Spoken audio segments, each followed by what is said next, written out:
Malcolm Frazier was the last of those who died as a result of the sugar refinery explosion.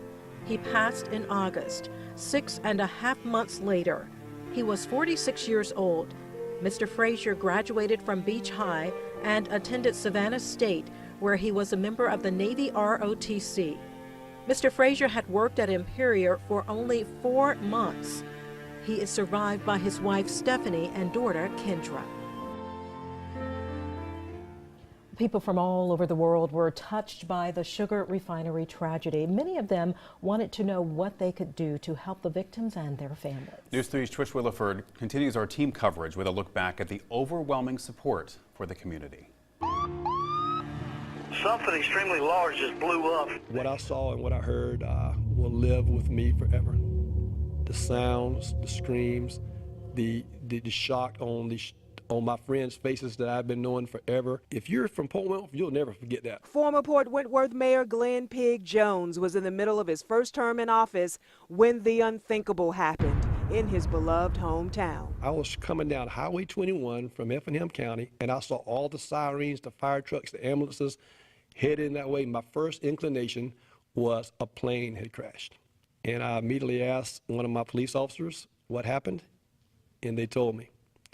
And I said, oh my gosh, because I had a lot of friends in there. And I was asking, and really no one knew how many. Jones quickly learned one of his best friends from high school was among those missing in the massive rubble. Tony Thomas was a supervisor at the sugar refinery plant. But he had went home for the day.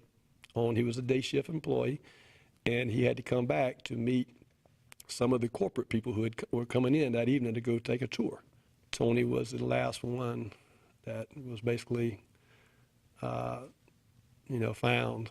And in the days and weeks following the tragedy, an unbelievable outpouring of love and support rushed into Port Wentworth like a river from people everywhere. For the outpouring of love and the thoughtfulness of so many people from all over Savannah, Bryan County, Savannah, Chatham County, with our police and our fire from multiple agencies come from all over. There were vigils to remember those who lost their lives and blood drives to help victims in the hospital recover.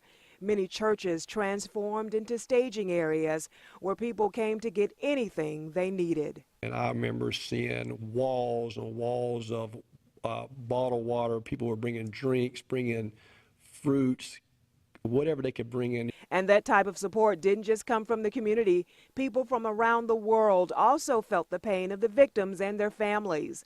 They also wanted to do something, anything to help. One of those moments that's kind of frozen in time, and I remember coming into work the next morning and, gosh, what's the best way for United Way to help? And I didn't have a good idea initially, and it was actually a phone call from the station manager over at WSAV actually that had a suggestion about trying to, get in with the banking network and set up containers for people who could contribute to help the victims of the fire. And it was just literally thousands of people that $10, $20, or $50 contributions. And as the word got out and it got noticed on the news, we were getting checks from all across the country. I remember Kansas, Missouri, Nebraska, and even a few out-of-country checks that people wanted to help these burn victims. In all, $1.4 million was raised to help the victims of the sugar refinery explosion. I think as bad as it was, there was some goodness that came out also as a result.